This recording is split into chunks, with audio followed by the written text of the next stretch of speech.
I know that one of your biggest gripes about the current system is that the second round are going to be neutral site games. And so your top 4 seeds don't get to have a game on campus. And you've made the point multiple times on your pod this season that, hey, this is an amazing marketing opportunity to have a first round game on campus, business, attention, the sites, the atmosphere, etc.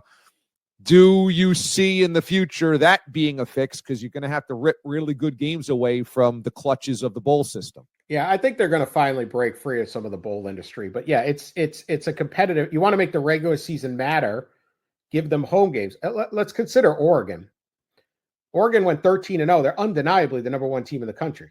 Okay, they deserve it, and their reward for being number 1 is a bye, but they're playing the winner of either Ohio State or Tennessee at a neutral site.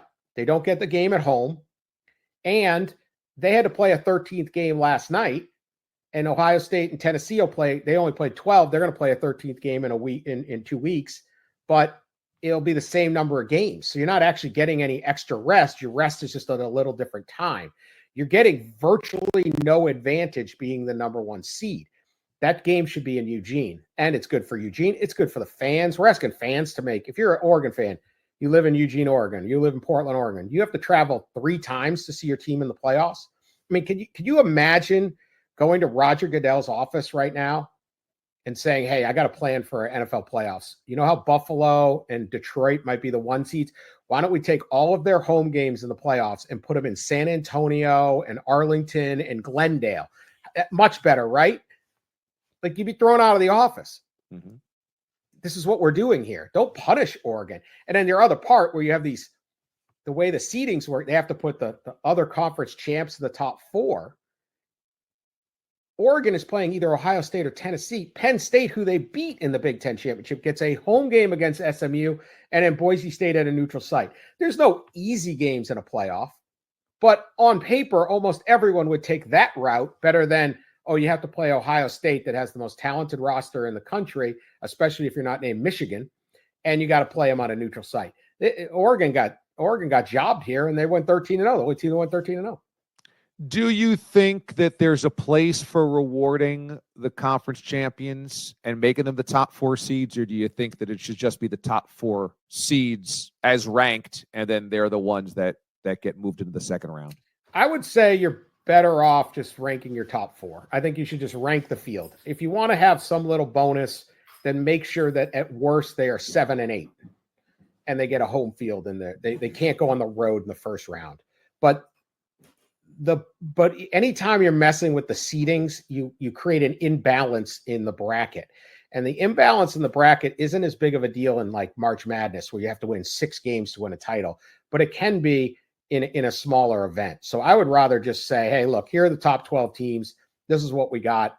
The Mountain West champion. Look, they do a ranking, right? Then they put them into the seeds. And this is part of the confusion. And I get it. Fans are rolling their eyes. They don't know what I'm talking about. But like, Boise State is 9th and Arizona State is 10th in the rankings, but they're 3rd and 4th in the seedings. So if Boise State earns a spot to host a game up on the blue, that'd be unbelievable. That'd be great. I'm all for it, but earn it. And I think that would create a more balanced bracket, and you wouldn't have this weird dynamic where Penn State benefited greatly by losing the Big Ten championship game, and Oregon, by winning it, advantages are pretty small.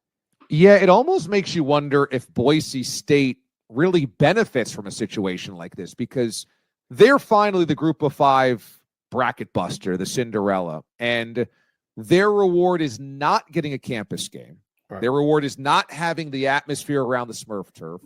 Instead, they probably get a better team that they got to go play in the Peach Bowl or somewhere a million miles away from Boise. And I'm like, would you rather get the bye into the second round, or would you rather take the win on a big stage at home and get that moment, and then know that you're kind of punting on playing in a neutral site against a bigger foe? What's better for Boise State? Yeah, I would take that home game than a bye, because you've got a couple weeks here to rest up.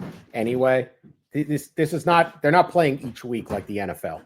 Like, okay, thing starts, the season ends, bang. They're playing in 2 weeks, and then they're playing 2 weeks after that. So Boise State won't play a game for a month. Is that good? It can be, but it can also be kind of rusty, especially the other teams playing. So we'll have to see how that plays out.